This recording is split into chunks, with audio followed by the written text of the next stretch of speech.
All right, so we are now live. I want to first thank you, Daniel, for giving me your time. As I mentioned backstage, I'd like to preface this with a little bit of a preamble. So, Daniel and we met via Anthony on the Runeslinger channel. He wanted to do a series or I don't know what to call it, mini series, whatever it was, a presentation on the conversation of role playing games. And so the idea was to discuss the conversation about the conversation or of the conversation. So you and I met, it was you, Che, Anthony, and myself, and we all got together in a room and hashed that out. And I think we largely agreed, and there was even some conversation over the fact that we largely agreed, and it kind of maybe didn't make for like a super interesting view because of that. But from there, we have kept in touch, and I have watched your YouTube channel, and there was a conversation recently about you coming on to discuss a topic.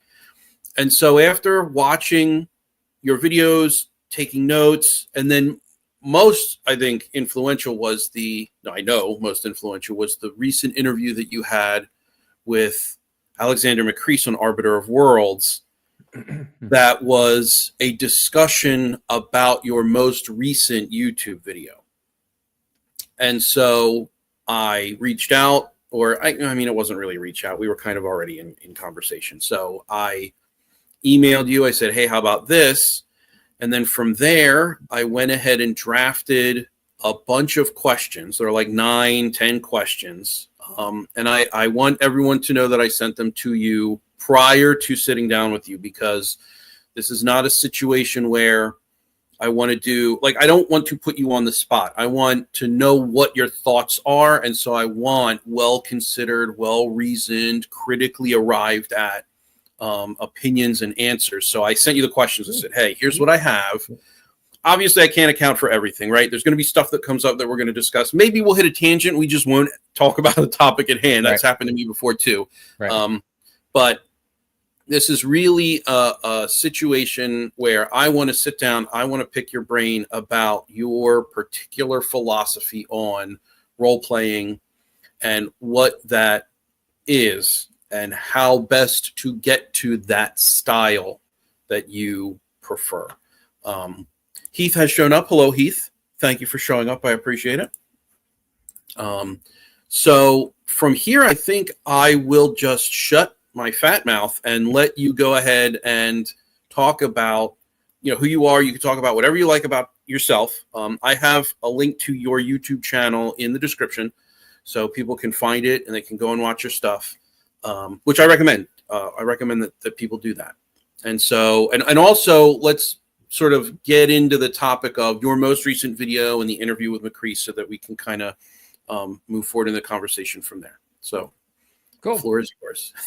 I'm Daniel Jones. And I've, of course, like everyone else who's watching this, have been into role-playing games forever. Started as a kid.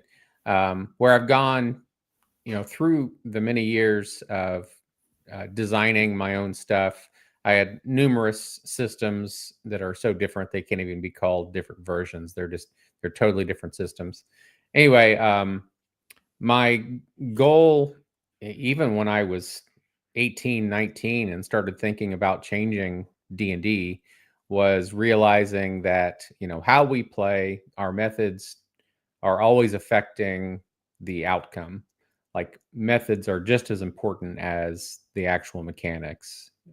Actually, I believe methods are more important than the actual mechanics. So yeah, my goal is twofold. It's to maximize what I call otherworld immersion, the concept that when the players are playing at the table, the goal is for them to feel like these other people in this very different other setting. And so not to be like, consciously, oh, we're playing a game, but to actually be in the psychology of your character in this very different world.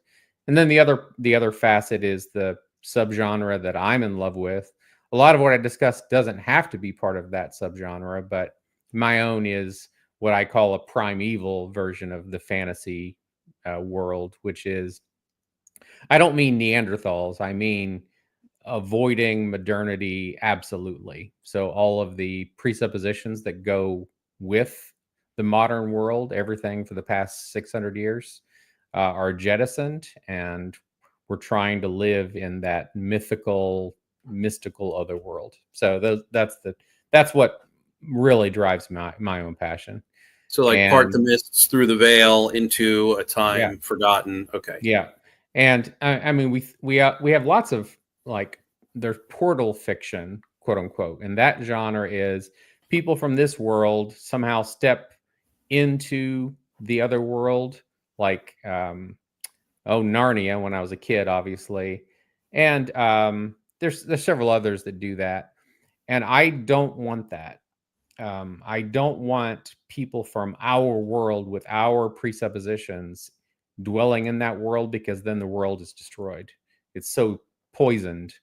And so, and this, this is a rabbit hole that, you can go down and keep going. And it's one of those things you'll never get there, but that's not the point. The point is you keep making incremental adjustments, and it Yes. becomes richer and richer for the other genre. So, I completely agree yeah. with you. And we talked a bit about this backstage, is that I'm not, we are coming at this, or at least I am coming at this from a pretty well aligned place. Like I have heard what you say, and I pretty well agree with what your goal is. And that's what Yeah. I want as well. I find I am fascinated by mundanity. That's usually how I phrase it. And so there are times where I will go to a museum. One of the clearest times that this has ever happened is when I was living in California.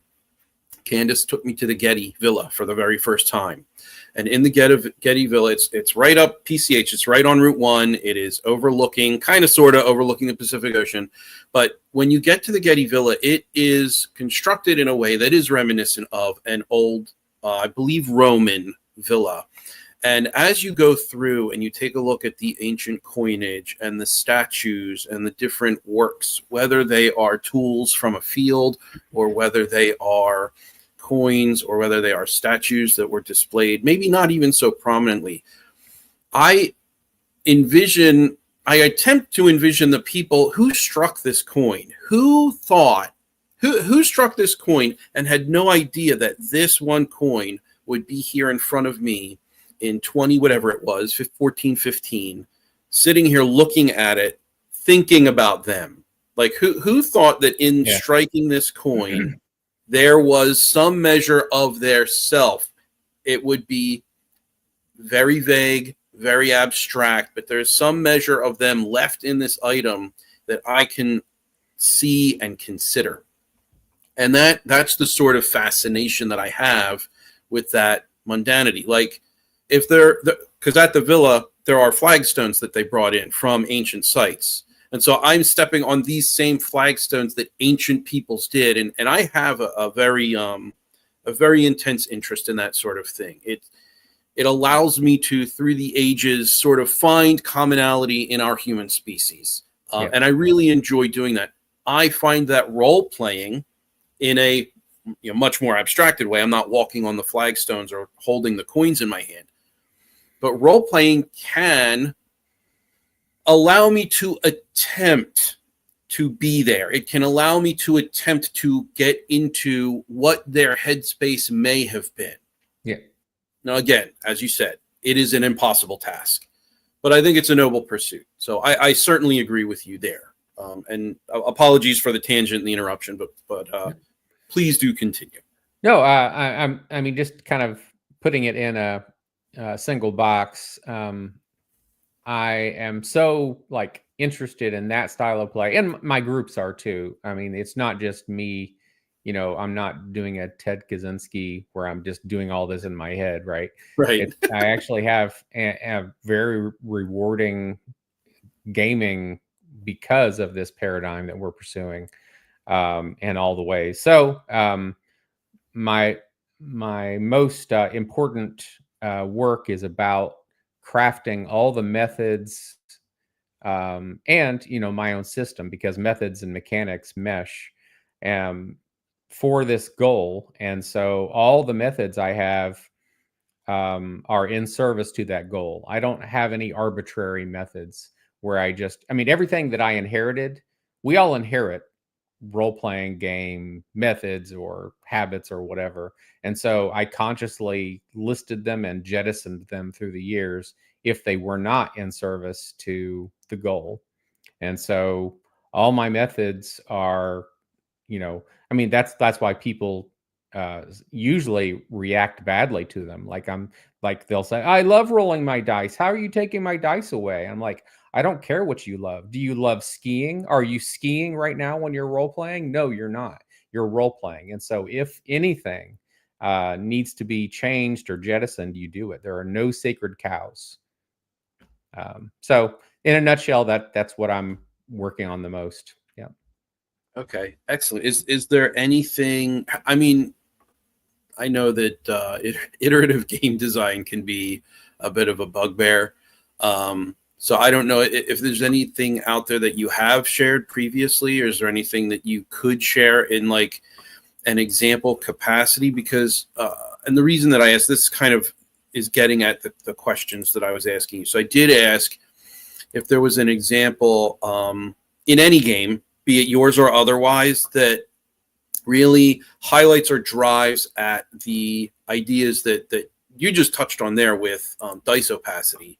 You're also a big proponent of rules opacity. Yeah. So I imagine that these are incorporated into your particular design philosophy. So is there like an example that you can give, either of your own game or of another game that you've played or that you enjoy playing, that can do these things? As far as other games, yeah, but strangely, amnesia takes over the gaming community, and they forget that this was happening in 1968, 1970, before D&D was ever published. You have Arneson and you have Weasley, and they are doing what I'm describing.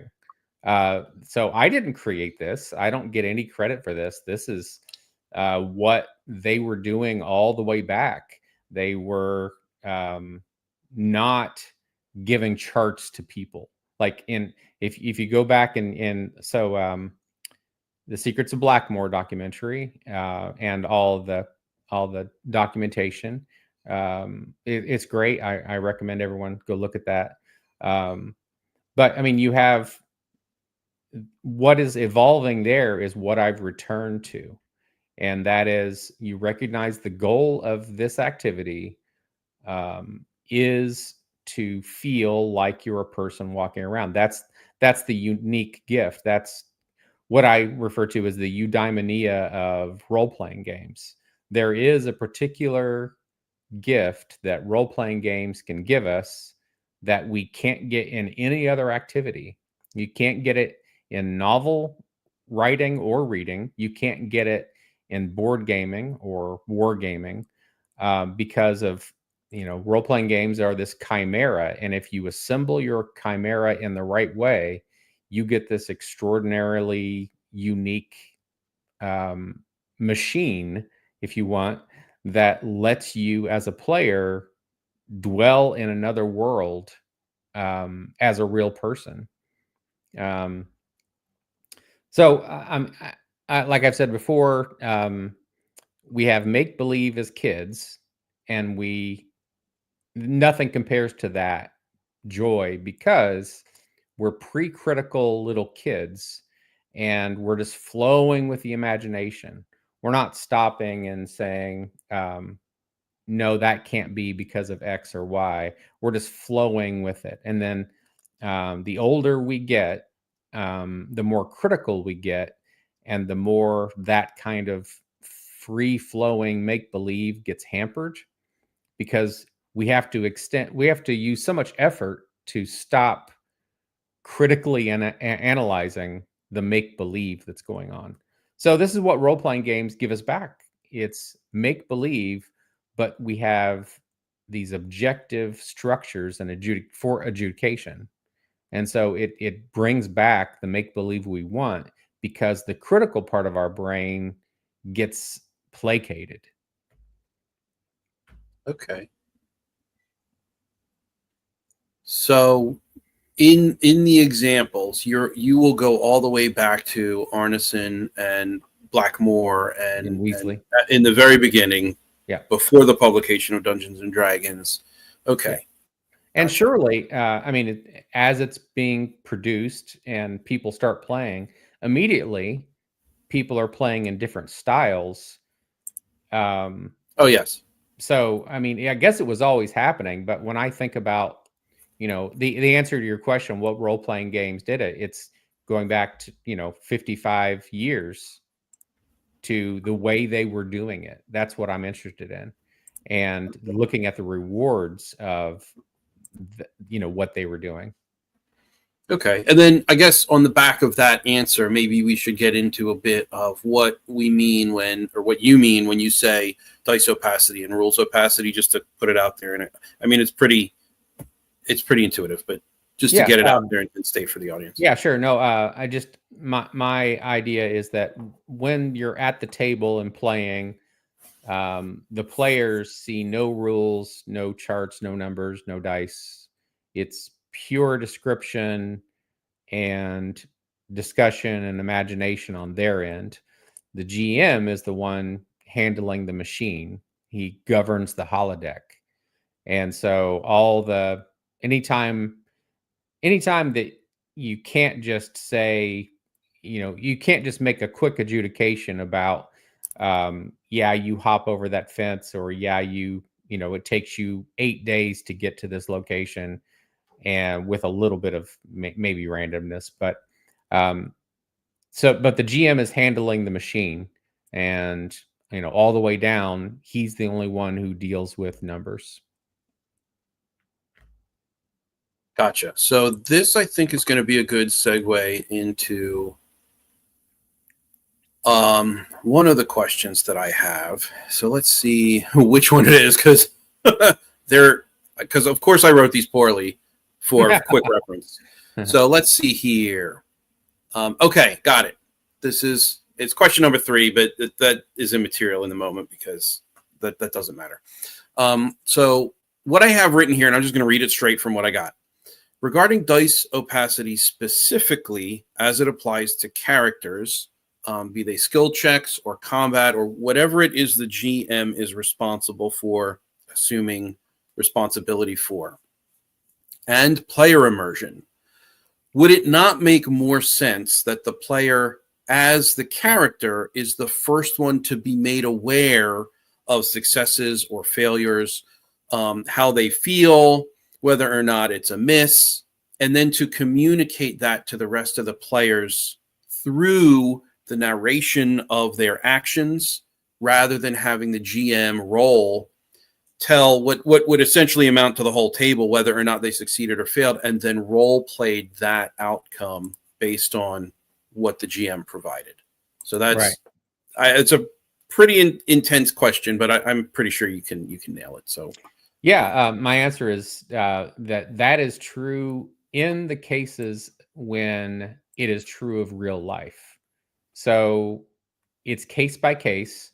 And again, this is why fluidity in GMing or role playing is so important. But so just sticking with this, in what kinds of cases can you control the exact details of your success or failure?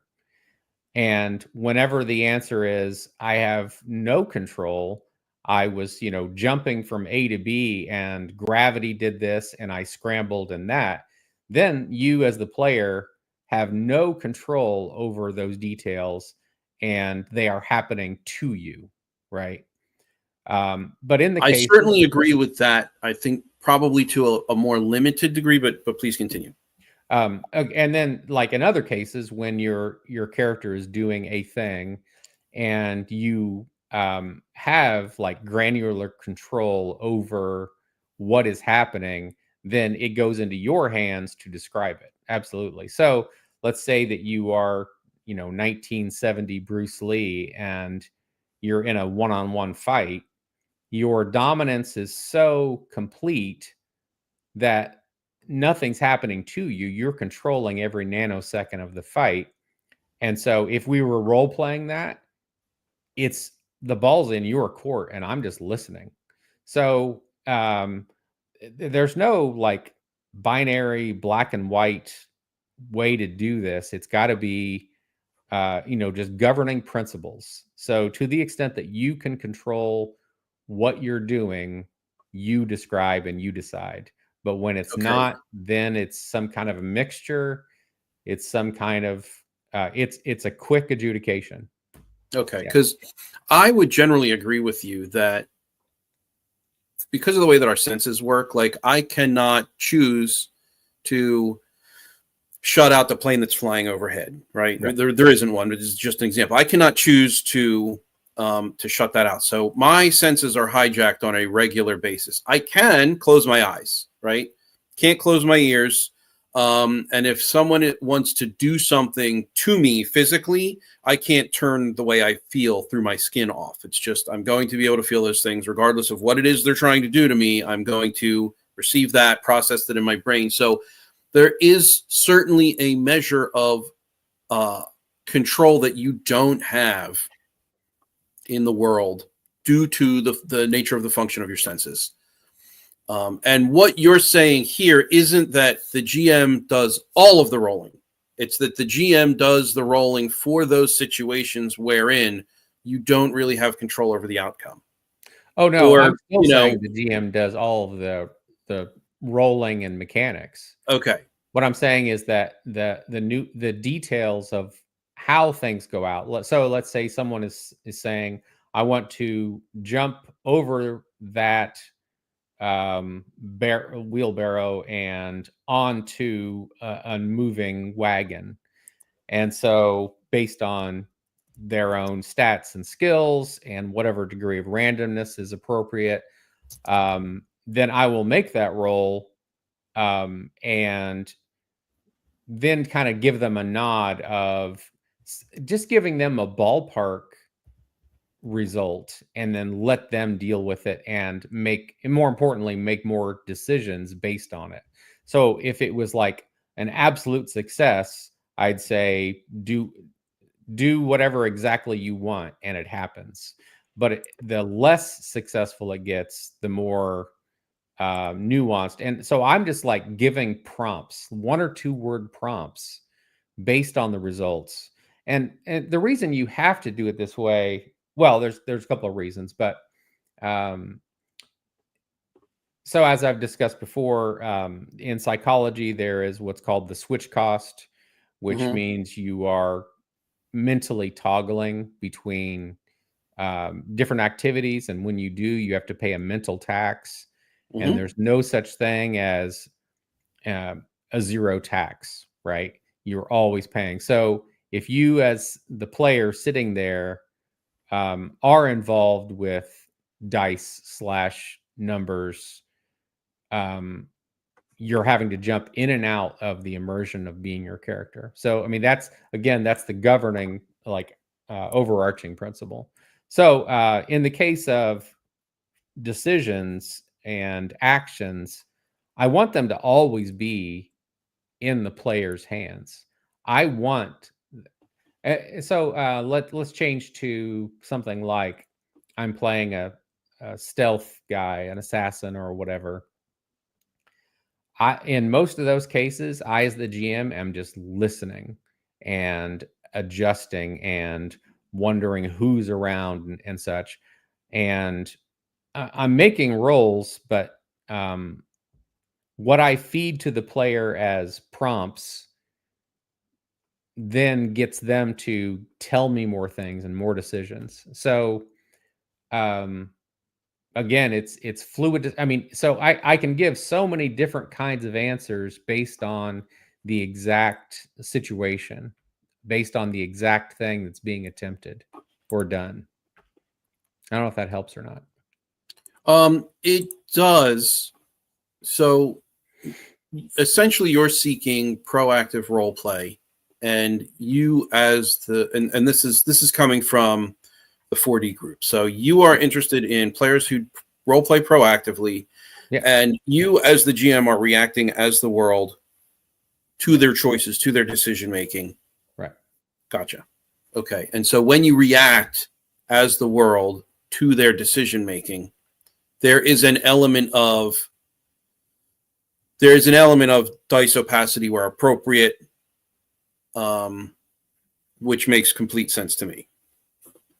So what about the rules opacity component? That is essentially the idea is, and please correct me if I'm getting it wrong, that you want the rules to become invisible to play, essentially, or second nature. You want system familiarity, so that it becomes a second nature. Is that am I drilling down on this correctly? Am I maybe missing a little bit? No, it's two things. For the GM, we'll have to delve into this later, but for the GM, the best method is to think of it like martial arts and kung fu, to make all of these, in kung fu or whatever, you're doing thousands of things and you're aware of very few of them consciously during a fight. Sure. And so that's the GMing end of it, is to digest as much as you can, just about real life. First of all, I mean, being common sense and educated about life, things that everyone has known as long as we've had language. That if you fall 30 feet, you're in serious trouble and you may be dead. We know that, was it Usain Bolt, the Olympic champion and sprinter, is always going to beat Danny DeVito. And you just know these things and you don't have to think about them. And so on the GMing end, it's about incorporating and being fluid during the game. Now, for the players, it's about them. I'm not against them learning the mechanics, especially if they want to GM. And I want to be a player, so I want to be a player in my own system. And so knock yourself out. But at the table, the players have none of that in front of them. No dice, no charts, no numbers. They only have lists of descriptions about themselves, their world, their equipment, and so forth. So at the table, it's a hard line wall between players and the mechanical end of it. I think that answers it. Okay. You know what? I'm going to address this here. So Rolling Stag says, Bacon. Are you asking how the GM handles moments where the character receives a letter and reads it? Nobody else should know what the letter says besides the character. No, that's not really what I'm getting at. When I was assuming that I'm targeting the correct question, when I asked, does it not make more sense for the character to know that they failed before the rest of the table does? Essentially what I'm getting at is there's a measure of cognition that takes place in the game where once you roll the dice, because you are likely going to be, and speaking to the point that we were just talking about with regard to intuition, I learned a new word in my conversation with a friend of mine, Mike, on the channel a couple weeks ago. Automaticity, something like that. It is the degree to which things become second nature because you are well practiced and well learned enough to know that they become second nature. So the idea is that you have a certain level of auto, I'm going to look it up because I'm going to continue to mispronounce it. Let's see what it is. It is automaticity. So you have a level of automaticity with your character because you have created the character. You're inside the head of your character, ostensibly. And so when you roll the dice and you see the result of the dice and you know what your character sheet says, you're going to be the first one to know, whether it's just for a second or 2 seconds, you're going to be the first one to know whether or not you succeeded or failed. And that is often the case in the real world.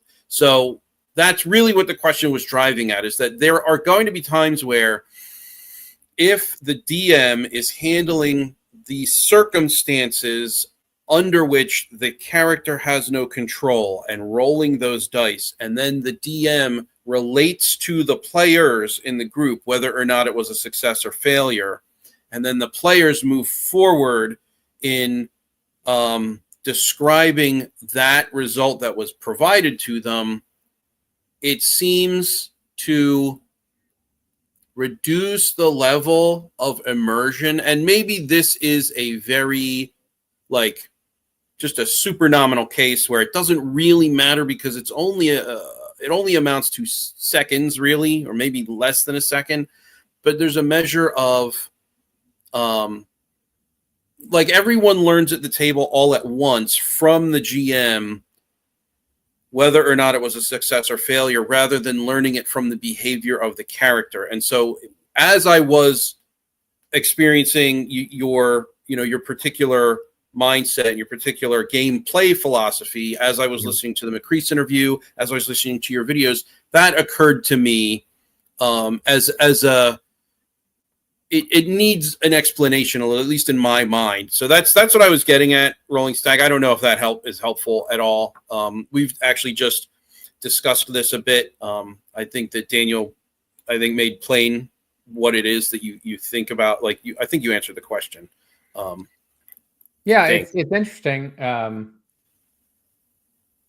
And yeah, I the other component that is involved in this would be when is mystery. So one of the earliest recognitions is that the more you give away, the less suspense and excitement there is. So we have to include cases of, okay, you're doing this action, whatever it is, and all of a sudden, for some reason you don't understand, even though the dice result says massive success, there's something else going on that you don't know about that is like, no, that was a failure, regardless of what you just rolled. And so now the the veil between the noumenal and phenomenological is torn, and now the player's like, oh, I now know something I shouldn't know. And that's like an old early concern. So that has to be incorporated also. And so I guess this is why I land on players never rolling and seeing, because all things considered, I guess I'll say, all things considered, it's best if they avoid all mechanics while they're playing. Okay, so this is wonderfully leading into another question. So I've talked about Goffman and frame analysis and frame theory, specifically with regard to play on the channel before. And since, according to Goffman, players are always going to be aware of their primary frame, which is the reality, and they're always going to have knowledge of those other frames employed in the role-playing game, be they character frame or rules frame, game frame. Some people might layer in some kind of like a narrative frame. I would not. I feel like I need to state that strongly, but there is literature out there who sort of takes Goffman and goes in that direction with it. So provided that all of these frames are present, or some of these frames are present during the game, removing a player's ability to key to specific frames, as would be the case with rules opacity, or denying them the ability to interact through certain frames in specific ways, as is the case with dice opacity, it might heighten their awareness of those frames and the methods of keyed interaction that you're attempting to sort of make invisible. So doesn't that contradict the idea regarding player immersion? Because you're only going to be able to mask up to a certain point, and players are always going to be aware, just as human beings, of the different frames that they're keying through, again, according to Goffman.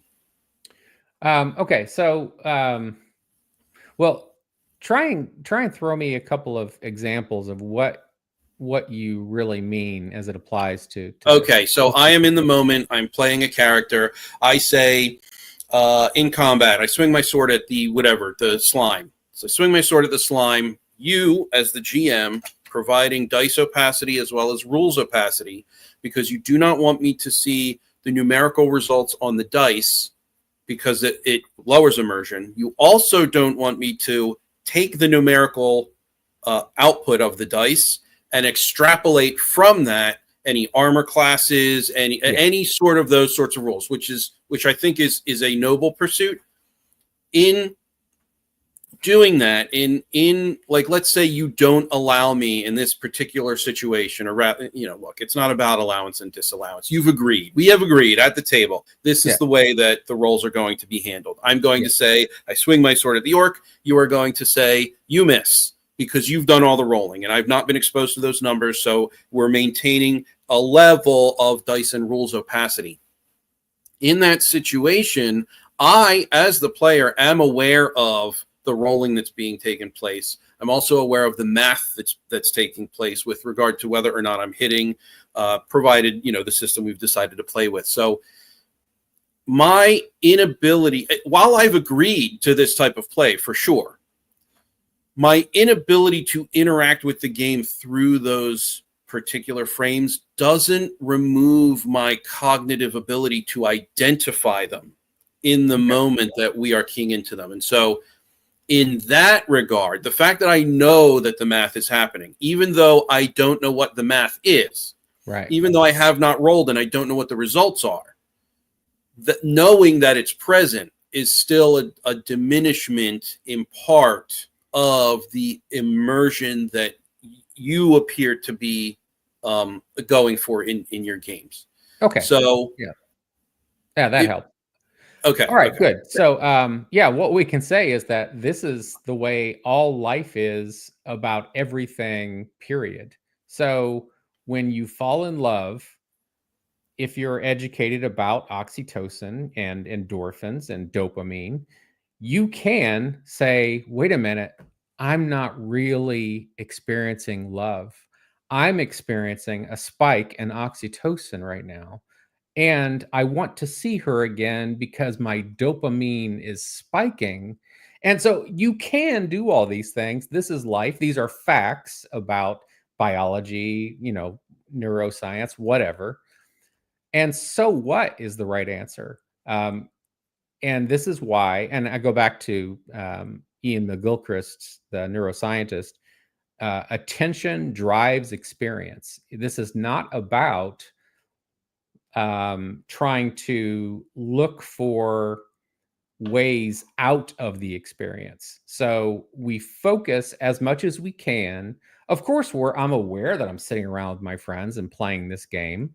Of course, I'm aware that, we could list 10,000 things in the moment. There are 10,000 things I could be observing, but I'm filtering them all out. So the point of this methodology is do all you can to usher attention in the right direction to maximize the experience you want. And so, yes, I'm rolling dice. And yes, you're aware that I have these things that are serving as objective standards. And that should be a comfort to you to know that I'm not just willy-nilly saying this and that happened, or you killed him, or you died, or whatever. So, I guess the love, lust, brain chemistry thing is the best way to look at this. Is that, of course, these other things are happening, and it doesn't matter. Now, I don't know if that correctly addresses your question or not. So you have to tell me. It might not. I don't disagree with the example. Obviously the example is correct, but in the oxytocin, we can break love down, the experiential love. We can break that down into different brain responses and different, physiological responses that take place within the body, different chemicals. But love is still those things, like regardless of whether or not we actually know what's happening in our brain, like we know if you are aware of what's happening. But that doesn't make it any less love. It's just that love is all of those things, right? Love is all of those changes. Love is all of those chemicals that take place at certain times with certain encounters at certain levels, et cetera, et cetera. Yeah. And so the rolling, I guess, let me try to be not me about this. Okay. So the rolling is going to happen. You are going to roll, or I am going to roll. Right. I guess ultimately my question is that, knowing that rolling is happening, everyone at the table already knows, is masking the rolling by the GM, by assuming that responsibility, is that providing a bigger benefit to the immersive outcome that you desire, and why? So what is it about removing that from the purview of the player that in your view puts you closer to your goal in the role-playing process? Gotcha. So let's see. So we have wargaming and we have make-believe smashed together into this chimera called role-playing games. So the attention the player has of doing any math, cross-referencing any charts, et cetera, Mm-hmm. is one detriment because of the switch cost that I reference. Mm-hmm. The other part is, if I let you roll and I let you see the numbers and understand who you're fighting, the number you roll versus the event that is the outcome of that attack tells you in a meta way how good or bad your opponent is against you. Yes. So I rolled in, let's just use the D20 terms. I rolled a 19. I should have totally hit him. No, you didn't. Now you, James, know something that James' character should not know. And so on top of the switch cost problem, we have a mystery problem. We have the Wizard of Oz veil gets pulled back, and I thought I was fighting the grocer, but actually I'm fighting Conan, and I didn't know it. But now I know it, and I only know it because I rolled, a 20. I definitely should have hit him, and he dodged out of the way. So it's some mixture of those two that really pushes me toward the global rule, better if you never look at any mechanics while you're playing idea. Okay. Yeah. That's a very satisfactory answer for that question, I would think. And Rolling Stag even says here, waiting for an answer is different than changing focus and context switching to find it, which I think is really what you've gotten at here. I think so. So the goal, the idea is that you've identified this taxation, the cognitive taxation of focus switching, as a larger detriment to the play style than other things that you may have measured in a similar capacity. And so it's a priority to eliminate this. That's right. That mixed with the mystery component really pushes me in that direction. Gotcha. Okay. Yeah. That is perfectly reasonable and makes all the sense in the world. Okay. So and this kind of maybe merges two of the questions that I had. So like I did have here, like, in your view, what's the minimal necessary function that rules must provide for a game to remain a role-playing game and not just collective storytelling? But I don't think we're really going in that direction, right? So putting that aside, if rules should support immersion without interrupting it, as we have been discussing here, what kind of mechanic design patterns do you think succeed at this? Or is it simply a praxis issue? You can't design for this mechanically. It's something that you, as the GM and the players, agree to. Well, I'm going to roll all of these types of rolls behind the screen. I am going to tell you whether or not things are like, because that's not mechanics. That's a praxis. Yeah. Right. So so going way back, just we ourselves, even just playing D&D first and second edition, we're employing a lot of these. I mean, somehow we we're isolated. I had no idea who David Arneson was until 10 years ago. I didn't know any of the history, but we were serious about the investment of role playing, and so we started doing, like, if your character can't know, you don't get to know. And this is way back, and we would be around the table, and then through the years, like in college, at the table, everyone had a CD player, if people remember what CD players are. And if we judged that your character didn't get to know something but another character did, we would have them put on their headphones, and they would have to blare music and while other conversations. So we were very serious about it. So the mystery component was being enforced all the way back then. So my point with that answer is that you can do this with any mechanics. We were not doing opacity back then. Gotcha. You can preserve a lot of mystery and implement these methods with any mechanics. But then I realized it's just a bad choice to do so. So, like, other systems that I made were so mega crunchy, trying to reach realism, that they're embarrassing, and I buried them, and no one will find them. But so with my current with Primeval Fantasy, I realized what matters, and I started following the Pareto principle when I crafted my mechanics. 80-20. Say you get 80% of the benefit from 20% of the work, and that applies at the table. Now, before you're sitting at the table, you can crunch to your heart's content to generate the right numbers and formula. But and so I've done that. And so I for combat especially, I have a distillation method that takes your percentage and it distills it into simple numbers. So when I roll for combat, it is always attack skill versus defense skill, result, and then descriptive outcome.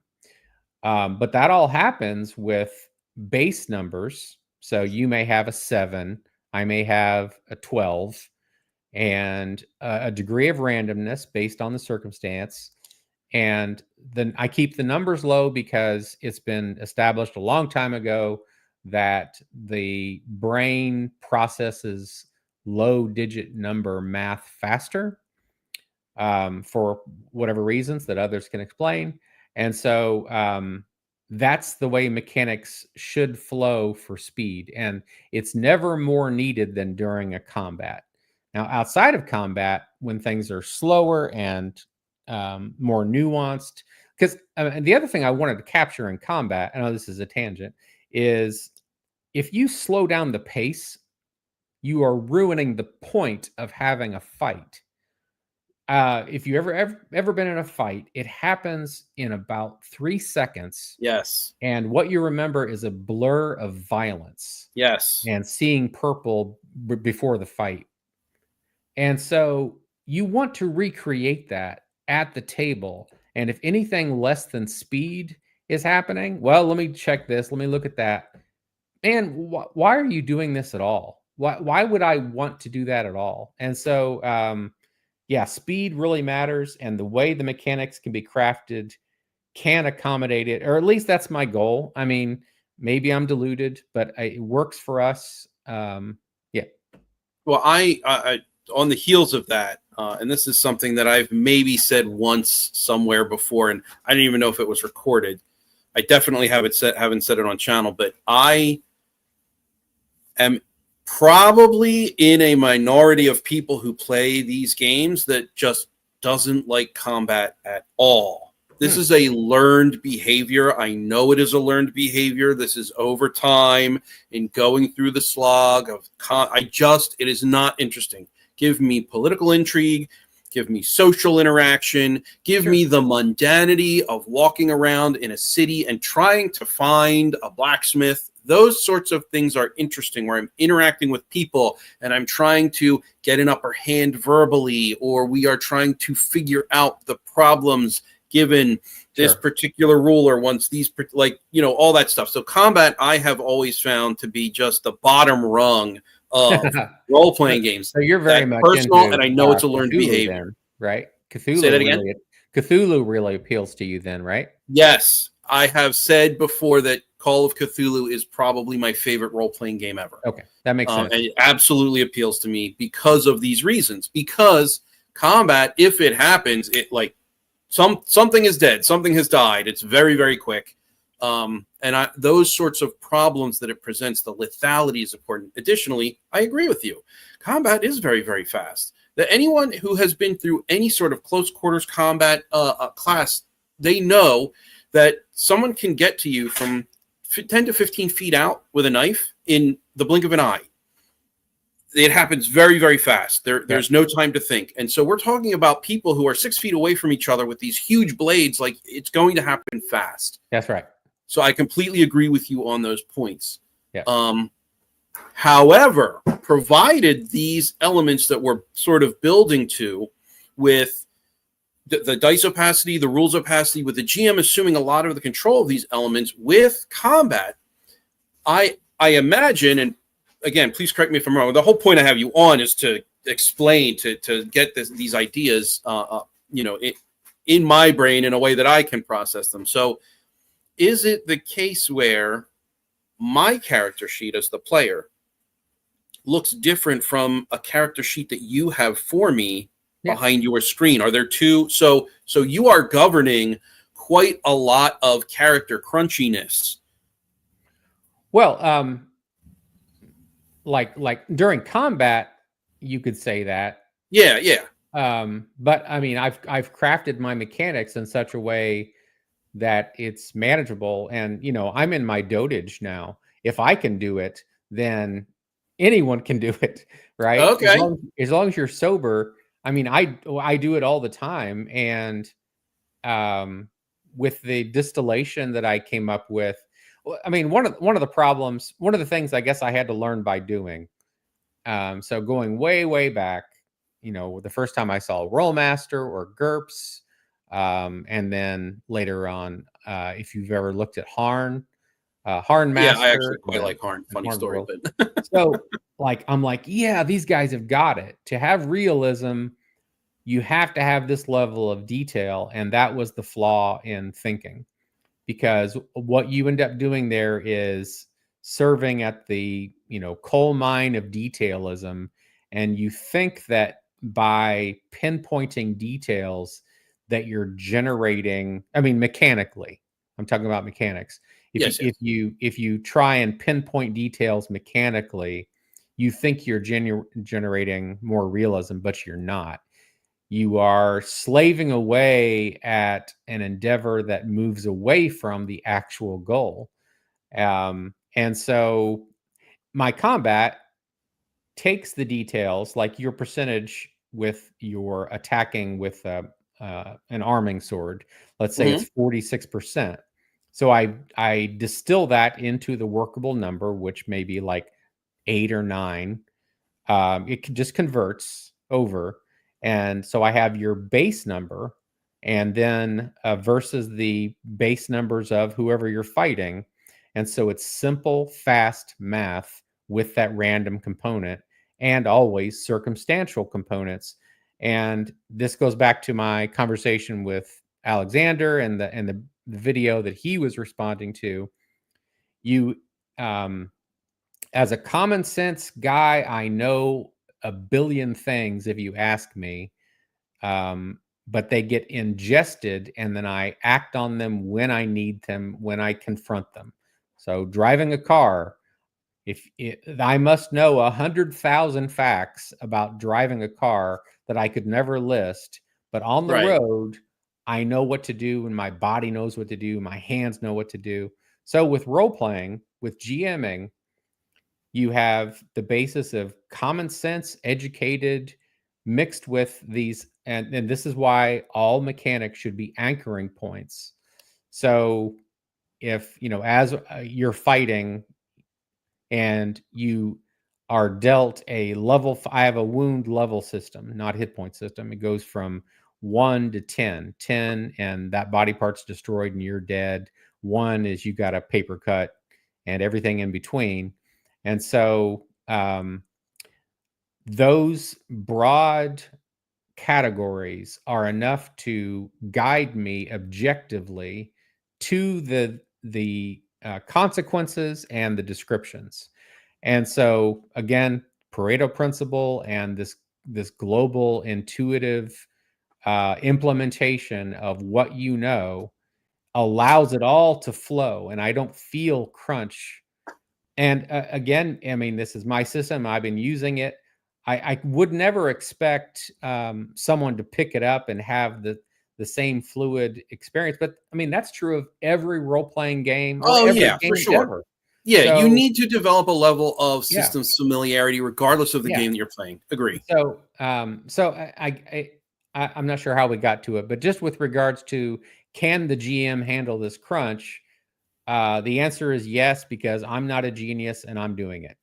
Well, and this, I'll tell you, I don't know how we got to it either, but I think it's an important point to be made. And this is maybe me putting words in your mouth, but if I've gotten anything wrong, by all means, correct me. But it seems that, like, with regard to, and again, to go back to the taxation that takes place cognitively when you're doing focus switching. If I am a GM and I have all of these character sheets in combat, plus my NPCs, plus my monsters that I need to be aware of so that I can, provide the occlusion that you have identified as essential for the role-playing activity or role-playing games, you are aware of this. You are aware that you as the GM are now going to be taxed for having to switch, and you have done what you can to mitigate that. Oh, well. So go ahead, please. Well, yeah, I mean, a foundational point is that the GM's goal and task and experience is not the same at all as the players. I, as a GM, am not there to have otherworld immersion. Right. I'm not there to be a character. I'm there to be the holodeck. And so, yeah, I'm not even trying to feel immersed when I'm GMing. I mean, I get enjoyment from what's happening. I'm kind of viewing what's happening as an outsider, and that's fine. That's the way the GM should be, I think. Okay. And so this, and I'm going to reference back to, we talked a bit about this backstage with regard to the 4D style of play. There is, I'll call it a popular notion among 4D that says the GM does get to role play. They do get to experience that otherworld immersion, as you call it, through their NPCs. And you get to do that multiple times in multiple different ways in multiple situations with multiple internal drives and goals, because there are all of these characters that you are going to end up inhabiting. Mm-hmm. This is different. The way that you're approaching this is different. It's not a matter of, it's not really a matter of GM immersion. It's a matter of GM praxis, period, full stop. And so what essentially what you've done is, and again, please correct me if I'm wrong, this is just as I'm understanding it as you're giving it to me. So you are saying, all right, there are certain things cognitively that are going to prevent specific types of immersion or specific methods of immersion with regard to playing a role-playing game. The cognitive taxation is one of them. There are other things as far as, what players are aware of and then what they are going to subconsciously be able to do with what they become aware of, the arithmetic, et cetera, et cetera. So you are saying, I am the GM. I'm taking that from everyone. This is all mine now. And because you're taking that, you have identified the GM as apart from this process. You're taking that from them to burden yourself with that, which is going to reduce your capability of NPC immersion or whatever it is that would traditionally be the thought process regarding GMs, because you have identified your job as providing that to a greater degree for your players. Is that correct? Yeah, that's very close. I guess the only caveat I would put in is that I still do get to experience those NPCs and those events, but it's kind of like a perk, but it's not guaranteed, or it's not structurally intended as much as it is for the players. The GM, like, of course, I end up loving NPCs and the intrigue that's happening in, let's say, a kingdom or whatever, but it's not my job. My job as the GM is to adjudicate the world. Okay. Yeah. So it's not necessarily to react as the world to the decisions that the players make, which is what I had said earlier this stream. It's to adjudicate the world in accordance with how the players have decided to act within it. So yeah, that's right. Okay. That's the number one, is that, the GM either establishes his own world or pulls other people's source books and tries adjudicating that way.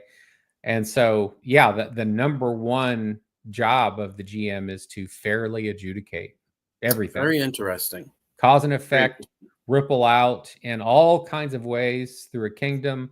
If a PC kills this one guy who happens to be, the best friend of this really important guy, who knows what's going to happen. But that's the GM's job, is to adjudicate on the micro and the macro of the world. So I wonder if this is this might be just a semantic flip, right? Like, there might be like 95% alignment here. I'm maybe possibly reading too much into reacting as the world versus adjudicating the world. Like, it might just be a semantic thing, which is fine.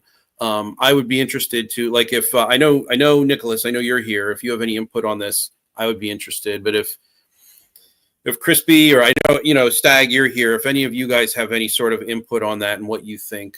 Yeah, if there's a difference, I'm not getting what the difference is. So Gotcha. If you want to flesh that out, or if you want to parse it. And it might just be, I just might have a vocabulary hang up, which I'm perfectly happy to set down to the side. It could just be me, and I might be misunderstanding the way words are being used. So when staying with this idea of like character sheets, and I've heard you, and this goes back to the Macrease interview, and I think even the video that you published recently, with regard to like tags. You use tags on character sheets, at least the player facing character sheets, correct? Like fastest one in their village, like those sorts of descriptors. Oh, yeah, right. The player should absolutely have lists of things that they believe about themselves, about the world. They should absolutely have all of that internalized and written down. So, but those elements they would have then an arithmetical component that only the GM sees. So when I see fastest in my village, you have something that says, okay, if I need to do a speed check. Yeah, I have this percentage. Is how we're going to do it against. For every skill, I have a percentage. That's right. Gotcha. On my end. Now, what they know. So imagine that you are in a village, or let's say you're in a town of like 8,000 people. Okay. Mm-hmm. And you are 1970 Arnold Schwarzenegger. Now, if that town is all that exists, you and everyone else believe that you are the strongest man in the world. In the world, yes. Right. Because that's your perception. Now, take him and put him up against the guy who played the Mountain in Game of Thrones, and Arnold's now number 2. And now if you expand it to the weightlifting world, or whatever, maybe he's number 12. So yeah, it's all perception. And so what the player believes is what they write down. Okay. Yeah. Very interesting. So let's maybe like really briefly go through just a teeny tiny little character creation exercise. So when I'm creating my character, names, whatever, I have these things that I believe about myself, are they provided to me? Are they tags that you provide? Or do I just write in, this is who I am as a person. This is what I think about myself. And then you from there take those sheets and extrapolate the different percentages based on what I said on my sheet. Yeah, you're only writing down what descriptions you choose to based on what I've told you about your experience of your life. And I Gotcha. should also go back a step and say you get to decide as much as you can about that character. Like you can say, I want to play someone who is as fast as possible, but some things are not going to be on the table, and I'll tell them right away. So let's say that you want to make a character and you want him to be some kind of a scout or a ranger, and you say to me, I want him to be the fastest guy in the world because you had this idea in your head. But then the attributes don't even make that possible. Let's say that in the list of attributes, none of them are above average. So Then how am I doing those attributes first? Am I just rolling 3d6 down the line, or like what? no, you're not doing anything. The GM does it all. Okay. Or more specifically, now I have an app that does everything. And so I am envisioning this as sort of a result of their birth. You don't really get to say what your maximum and minimum are. That was determined by genetics at the point that you were given life. Are those roles? Gotcha. I really, okay.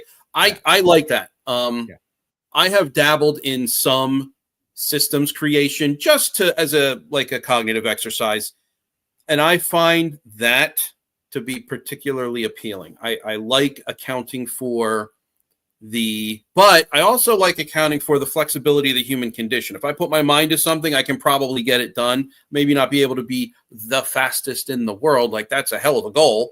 Yeah. But if I set a goal for myself, like I want to be able to lift X pounds, or I want to be able to run a mile in X amount of time, I can probably get there. Oh, yeah. Yeah. So there's got to be like a little bit of flexibility, but I love accounting for the circumstances of birth as a complete, like it's just not controllable. You just cannot control that. That's right. But just to address that, like if a character is going to improve in something, I have that mechanically baked in. You can become stronger. You can become, just like every skill can improve. We all accept that skills improve. Why wouldn't we accept that you can become stronger, faster, etc.? But I mean, our genetics do set the boundaries, right? Yeah. And so, yeah. Yeah, and so RPG Grandma says here, you're supplying a pre-gen character. I don't think that's necessarily the case. I think that it's a bit hybridized, right? You're providing pre-generated circumstances on which I then go and build the character. Is that more accurate?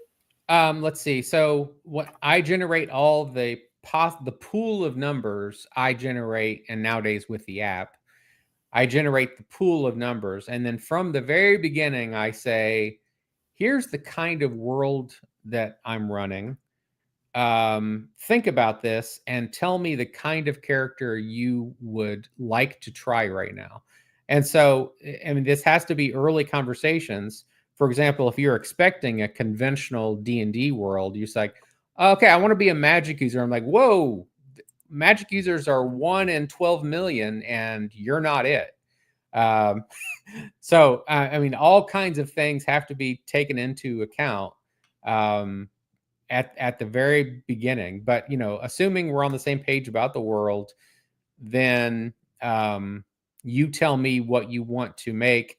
Like if you really had, you just watched Conan and you want to be him, and I look at your number pool, I'm like, that's not on the table for this guy. But let's say that you were at the top end. Let's say you had a maximum agility and strength, and I look at your pool and I say, okay, that's on the table. And then we go from there. It's a back and forth building all the way up. So it's a collaborative character creation process. Very, very interesting. I mean, not that I haven't done that before with other GMs. Oh, sure, This in particular is a little bit, there's more depth here, I think, to the standard way that you would create a character alongside a GM. Yeah. Very, very interesting. So from here, I think I'm going to switch subjects, if that's okay with you, kind of shunt it over to intuition. You had mentioned it here briefly, but a lot of the conversation with Macrease and a lot of the conversation in the video that you had published is intuition, and intuition is GM intuition in particular superior to any bureaucratic rules structure provided as mechanics in a rules tome. Yeah. So to get a little bit, I mean, I guess a little bit more esoteric and less grounded, how do we ensure, and I imagine I know what the answer is, but how do you ensure that there will be fairness across sessions or groups or even just rulings within the same session, because intuition is necessarily subjective? All right, so we have to go back to redefining intuition. So conventionally, people use it to say you're just guessing, or you're hand waving, or you're kind of following your whims, and that's not what intuition is about. So we have to look at the work of people like Ian McGilchrist and other neuroscientists who are talking about how the brain works with regards to processing and executing function. And so one of the myths is the best, let's say, economists are those who are crunching 12,000 spreadsheets and making predictions based on it. When the fact is, the best economists are the ones who have absorbed that world so deeply that without looking at much new data, they're able to make quick, very reliable decisions and conclusions, right? So intuition has to be defined as I'm taking this body of knowledge, which is either a mixture of the world knowledge, like every farmer has had for the past 50,000 years, and the mechanics. So for skills, I have mechanics for you have, like 54%, and here are these circumstances. Here is how you will fare out. These are objective numerical guidelines. Or for combat, your attack, their defense, hitting their armor against that body, this result. These are objective. These are not, I feel like this is what I want to happen, right? So intuition is not blind guessing. Intuition is what Bruce Lee was for a fighter. He incorporated from his youngest days Wing Chun and then made Jeet Kune Do. And he knew trillions of things about fighting, and they all flowed intuitively in the nanosecond. And that is the ideal for GMing. Okay. So like automaticity, double check and make sure I'm saying this right. Automaticity. Right. Yep. So automaticity seems to be, first of all, it's a theme that I'm consistently returning to over, weeks now. Because again, this is something that I would typically call like systems familiarity or that sort of thing. Sure. Yeah. But automaticity really seems to be a goal here. So intuition, it is a measure of systems familiarity. That's really and life familiarity. So okay. Another component, and this is not something that just I wrestle with. Every DM in the world wrestles with this to some degree.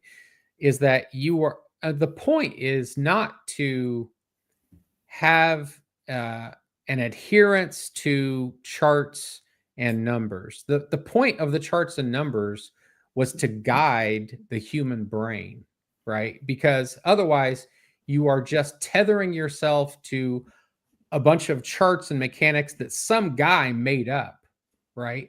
Every mechanic system out there is some nerd who sat down and be like, well, I think it's like this, so we'll make it like this. Like, if you look at every iteration of every role-playing game, like, so it's D&D with missile fire. Someone came up with like, well, we got to do something, and let's, we'll mix in what we had with wargaming, and we'll say this is the way it works. I mean, you're going to let that be your master for adjudicating reality, and that's just a bad decision.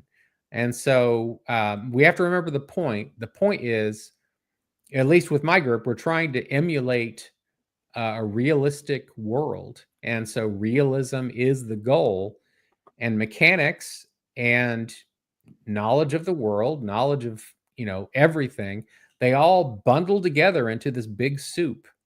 And so that's why Bruce was the best fighter. I mean, aside from his genetics, he was the best fighter because he understood this principle of be like water. And like, I think that Jeet Kune Do really is a very prescient example for what we're getting at here, because essentially there's obviously more to it than this, but boiled down to like a really quick, teeny tiny little sentence is you fight how you know how to fight, right? Like that's kind of the underlying driving philosophy of Jeet Kune Do. So I think that's a very, very prescient, very applicable example here. I quite like that. It's very, very clever and very, very weighty in this situation. So like back to fairness and adjudication. So I don't consider myself rules light. If you look at my mechanics, I'm not rules light. I am take the rules and as much as you can learn them and internalize them, because the priority is to get it smooth and working. That's the priority. Okay. Now, This is something to get things right. Okay.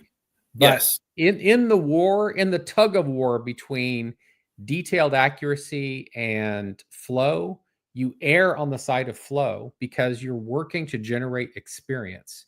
Gotcha. This is not the SATs. We are not trying to get every detail right, quote unquote. And this is why, the Pareto principle and the intuitive function pays off. Okay. So you're not, and this is actually a question that I had that had come up as the result of the Macrease interview, which I know I continue to reference. It's not currently linked in the description. I will link to it so people can go and watch it. That oversight on my part. Apologies. But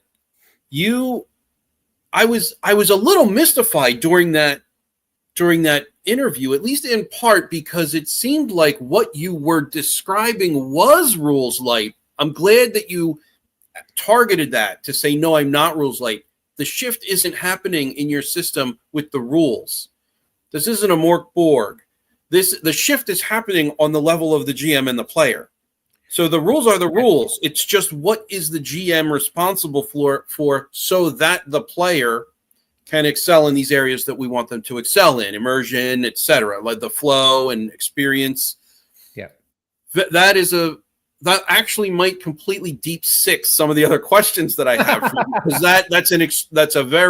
it's a quick, punchy, very prescient explanation for what I was struggling with, at least in the moment, because I'm looking at Acts 2, and it's a system that I'm not finished reading yet. I'm actually in the middle of reading it. It's a system that I think is brilliantly envisioned with regard to how each player level component cascades upwards into, domain player, patron player, those sorts of things that you want to do. I think that it is a very well considered, very critically conceived, excellently executed system in that regard. I quite like it. I'm very interested to now get into the, buy this axe and the I forget what the elf one coming up is, but I'm very interested to follow through and read all those as well. But that was a little bit of an aside. Knowing that about Acts 2 and hearing both of you talk about this topic, I was having a very difficult time reconciling the two of those, because I was thinking to myself, well, it sounds like that Daniel wouldn't like to play an Acts 2 game because of how it's written, but it's not mechanical, and the shift isn't taking place on the rules level. It's taking place in the GM level. So as long as you could assume the responsibility for the rules that you need to, it'll work with the system. And so Acts 2 could very well be a system that you love. I don't know for sure. It's just an assumption I made based on what I was hearing in the conversation. Well, there's a couple of things with Acts. So it's based on AD&D second edition, right? Mm-hmm. Mm-hmm. I would not want to use my GMing methodology with those mechanics, because there's more going on a roll this, roll that level than I want. Gotcha. And so, but and again, go back 30 years, that is what we were doing. We had D&D first and second edition, and we were not doing the the opacity version at that time, but we were doing a heavy load on the GM because of mystery part. Right. So the other cool thing about Axe is that it really appeals to people who love the very specific genre that he is presenting. Mm-hmm. So all of the details about Roman or Romanesque empire and function, I mean, that is a rabbit hole. I mean, he loves that as much as I love up until 5th century Britain, right? Yeah. So you can tell in the book that he loves it. Yeah. Like there is a passion that he wrote into the book, and I so love it for that reason. Yeah, it's fantastic. But yeah, I mean, to address the larger point, I'm not rules light. I am distillation heavy, let's say. Because Gotcha. what I Okay. realized is so much of the minutia we dealt with, like look at Rollmaster, and we call it Chartmaster back in the day because of that. So the illusion was, oh, it's percentage and then percentage on top of percentage, so it must be more realistic and therefore it's more immersive. So you have two fatal flaws in thinking going on there, when the fact of the matter is, if we distill realities down into their smallest functional components during play, we have the fluidity with the numbers. So let's say that you are, Conan, and your attack skill with the sword is, I don't know, let's say an 88%. You're the greatest swordsman living that you'll find for 1,000 square miles, right? That gets distilled down into a base number of, let's say, 20, because that's a manageable number. And now I know that 20 against any 5 morons, he wins, right? And we can go through the math, but the point is that the level of granularity does not service. It's an illusion of reality. It's an illusion. And I mean, we get security from saying, oh, here the chart says it. Okay, now it's fair. Now it's real. And those are just illusions. It's like the judicial system. Every once in a while, you get justice, but don't think that because you did those 38 steps to get from point A to the gavel is hammered, don't think you got justice. Right. It might or might not happen. But we have comfort. Oh, there's policemen in uniforms. Oh, there's lawyers. Oh, there's judges. These are trappings that convince the fool that we are in a safe society. Anyway, that's a little tangent. Gotcha. I actually, so speaking to this point now, I have said in some of my earlier stuff that I understand that there is a need for abstraction within these games, but I was always dubious of, there is a point where abstraction fights. It'll fight against the system. It will fight against the players. It will fight against the GM. So I agree. I mean, I think it's silly at this point to continue to say that I agree. We know that we agree. I really I kind of, wanted this platform to like better zero in on these ideas, which I think we've been successful at doing. So thank you so much. Now I'm going to go back up to a question that Nicholas had, which is we're going to go back to characters, just briefly. Maybe I missed it, but how do I know my own capabilities as a character? Do you, the GM, give me some example of feats I've done before since I have the numbers? So we did actually go over this, but maybe we could just do it quick again so that Nicholas can get in the moment what he's asking for. Yeah, I mean, ideally, the player is the one deciding all of those skill formations as time goes on. I mean, what is actually ideal for me is we, talk through the creation, i.e., the birth of your character, and then, starting at age 8, we do like episodic role playing to talk about how your life is evolving. And I've even had like role playing a 10-year-old, and he wanted to become a thief, which means you have to have some pretty desperate circumstances to drive you into that most of the time. And so we role played him being a kid, him being starving on the street, stealing his first it was a spearhead. And these exciting evolutions are leading to, okay, you did this and you're getting better in running and listening and the list of things. So the players creating it, the players choosing all of it. And then once we start playing, quote unquote, like in real time, no more episodes, he may be 17, 18, 20, whatever. And then he can write down his perception of himself, which has to, of course, be in reference to everyone else around him. I'm the best swimmer. I'm the best fighter. I'm the strongest guy, whatever. So, yeah, it's being developed hand in hand. Yeah. Excellent. Okay, so let me see now where we can go with this. Intuition over immersion.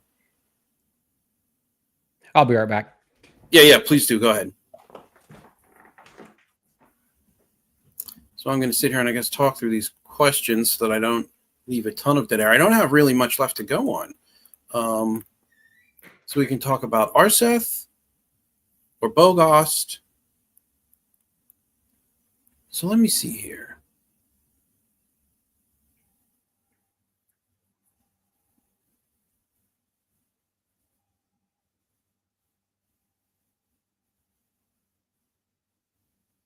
All right, that's a wrong question. I'm not going to ask that because I don't think that that's applicable now.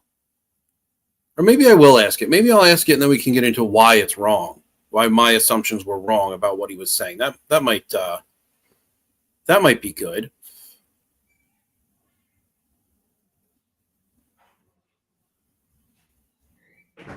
Okay, but all right. So 8, yeah. So this question is no good. This question is no good. So we're really going to land on that last one. All right. I'm just talking to myself to I guess give people something to listen to while we were waiting to continue. External dialogue. Huh? Having some external dialogue. Yep, you know it.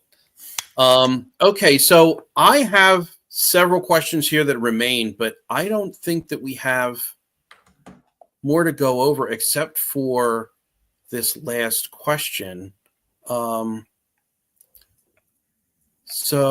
guess there's 2 questions that we can talk about. Well, let's start with this one here. So Gadamer suggests that in play, the game itself plays the players, not the other way around. If mechanics are minimized in favor of intuition, now that's a wrong phrasing. Mechanics aren't minimized in favor of intuition, really, right? Like, because you're not a rules-light person. Yeah, I don't see myself as a rules-light person. Okay. So how does the game continue to do? No, we're not going to do that. So here's what I want to do. Remember, when we were backstage and during our conversation on through email, I mentioned that this last question that I have here was the one that really first occurred to me. It's the question number 9 that I provided, and I'm going to read it here, but reading it, I think that it's going to be a discussion about why my assumptions were wrong and not necessarily a question to you to really answer.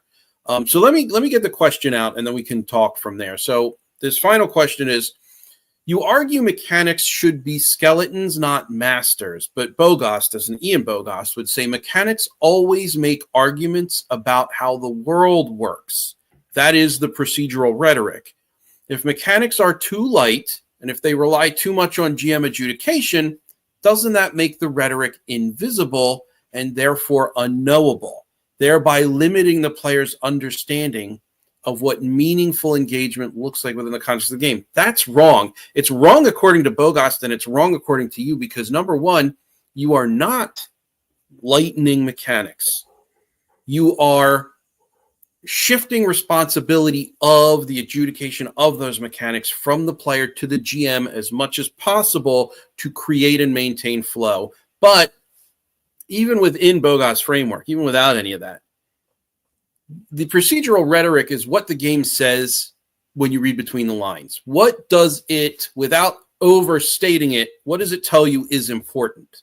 And so in your system, what is important? The valuable way of interacting with the system, of interacting with the game, is to seek immersion. So it's to seek and to provide immersion, right? So player GM dichotomy. It's to seek and to provide immersion, which I think the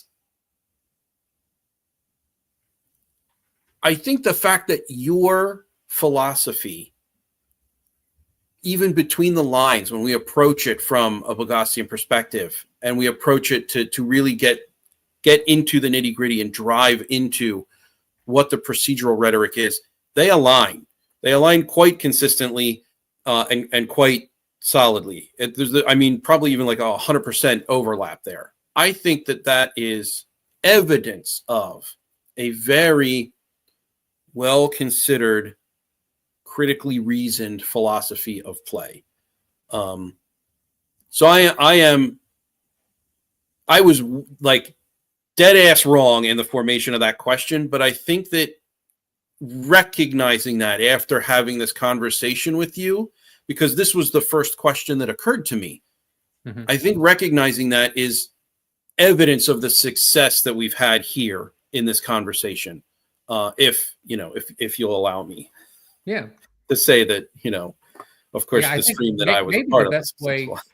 Maybe the best way to frame it. So the neuroscientist I referenced, Ian McGilchrist, his first book is called The Master and His Emissary, which is based on an old myth about there's a master of a region, of a domain, a kingdom, and he has too many details to deal with. And so he appoints the emissary. And the emissary is the guy who goes around and takes care of minutia, right? And McGilchrist says the core problem with our society is that we have allowed the emissary to become the master. So in this analogy, the master is to generate a realistic world so that the players can feel more immersed as a real experience. That's the master. In this case, the emissary, quote unquote, would be mechanics and charts and dice and whatever. And when we let those become the master, we sully our role-playing game experience. The point of all of this for the GM is to create a realistic, stable place that feels grounded, feels solid, as opposed to, well, I'm a 20th level whatever, and I know these numbers and I know those numbers, and I'm going to crunch those numbers now and realize that I can do X, Y, and Z. You're not role-playing at that point. I don't know what you want to call that. To me, that's not role-playing. Okay. I am so very glad that you gave me this time. I am so glad that we had the opportunity to sit down and talk about this. Good stuff, man. I would love to have you back on. Yeah, absolutely. I don't even know what we would talk about. Just whatever we would talk about. I would love to sit, because it's one of those things where like, oh, well, let's sit down and talk. Okay, well, what do you want to talk about? Well, shit, I don't know. That's the problem. I mean, with social media and YouTube, you either have people who get together and agree too much, and maybe there are shows where people get on and yell at each other. But I mean, this is great because you get to challenge all of my assumptions and dig into. I mean, a lot of it is semantics, but that's you can't avoid that. Yeah. So yeah, all good stuff. But I mean, I'm always wanting people to go experiment at any level. So, like, if you were to look at your group, just taking whatever system you're running right now, would you have any players who are willing to make new characters and go totally opaque? Are you asking me personally? Yeah, yeah. I don't currently have a group. Oh, you, I pick up you need a games when I group, can. man. Yeah, I know I need to get a group, but I pick up Yeah, games when I can. I'm in the works of getting a group together, but it has been a scheduling nightmare, as I'm sure you can imagine. yeah. But yeah, Yeah. I play regularly. In fact, I have a game coming up this week that I'm gonna try to stream. I'm gonna try to dual stream it. So I do get in games, but I haven't run anything for a little while now. Right. Well, I mean, I'm always wanting people to experiment with any of this at any level. And because, I mean, I can just say, like, whenever I shifted to this completely opaque thing, that was only like 4 or so years ago when we went absolutely opaque. All of the players who had been playing under the previous methodology of a lot of things being opaque felt the difference because it's like, I mean, imagine you have to take care of the finances of 12 people and then it got dropped down to 6 people and things are better. And then it gets dropped down to 0 people.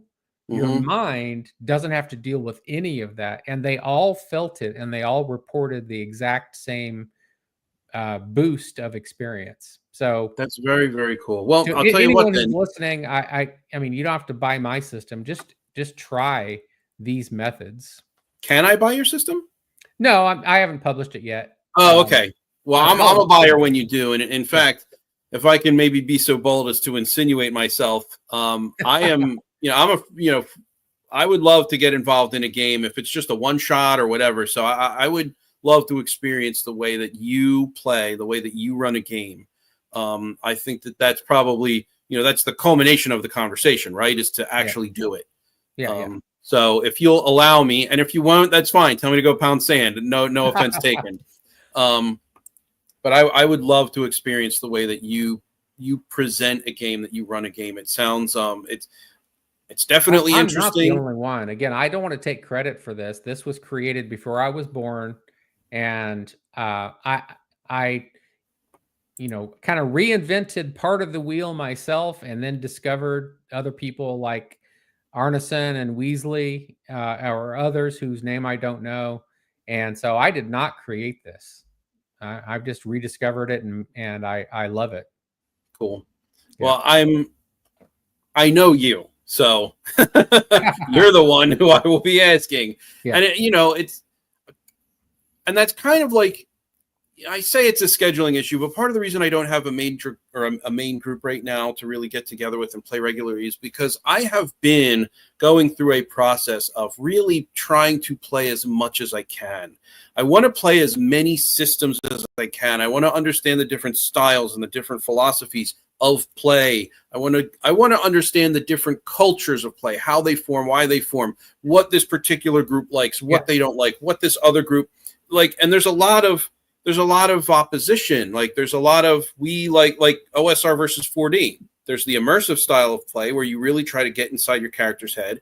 And there's the OSR style of play, or even maybe a classic kind of style of play where player skill is more important than character skill. And it's about playing the game as opposed to role playing the game. And so I want to experience all of these different things because I feel like having a broad base of understanding is what's best. So I say it's a scheduling thing, and it really is a scheduling thing. But if I had a bunch of people come up to me right now and say, hey, we're going to do a game, you want to get together in a monthly thing? I'd be like, well, I'm actually kind of doing this thing right now, right? I'm kind of on a sojourn. I'm trying to figure out what I like and what people say they like, and how that unfolds and how we can unpack that in the different play styles. So, I'm on a little bit of a journey of discovery, but I love a good one shot, and that's really kind of how I've been approaching this. Yeah, I don't like one shots. I want to know that I'm getting on a ship that's going on a long journey.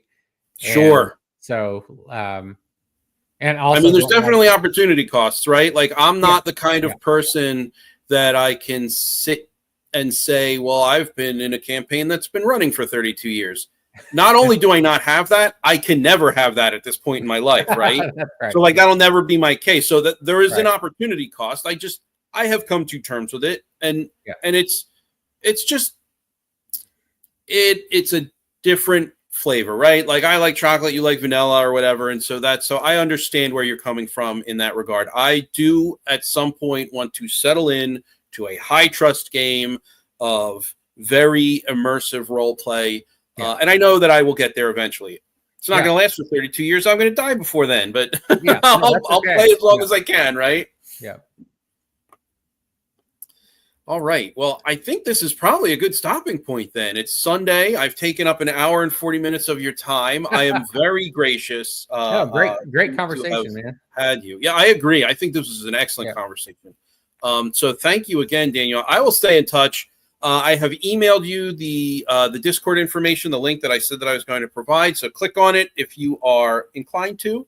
Cool. Thank you so much for everyone who was here watching and participating in chat and offering your points of view and asking questions. It was a little bit, I didn't get to everyone in chat as I typically try to, but that was just the nature of this conversation, right? This was me wanting to explore your play style, your philosophy. And so that's kind of what it really was, the focus of this conversation. Daniel, again, thank you. Is there any place that these people can find you that you would like to be found, or at the time, at this time, I just have my YouTube channel. I have a podcast as well. I think that it's referenced, but the podcast is just the audio of my YouTube most of the time. Well, I'll tell you what, I will get a link to your podcast and I will include that in the description. Currently, it's just the YouTube channel, and I also need to add the McCrease interview in there as well. So I'll take care of all that in the next hour or so. Cool. All right. Well, I'm going to go ahead and end the stream. Again, thank you, everyone. Daniel, thank you so much for your time and all of this conversation. It has really been great. I'm very appreciative. All right, take care, everyone.